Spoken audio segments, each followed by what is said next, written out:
Nung isilang ka sa mundong ito, laking tuwa ng magulang mo, at ang kamay nila ang iyong ilaw.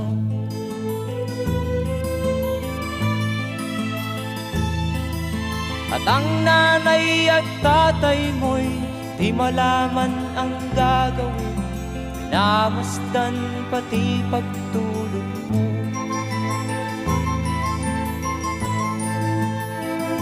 At sa gabi nagpupuyat ang iyong nanay sa pagtimpla ng gatas mo. At sa umaga na may kalong ka ng iyong amang tuwang-tuwa sa'yo.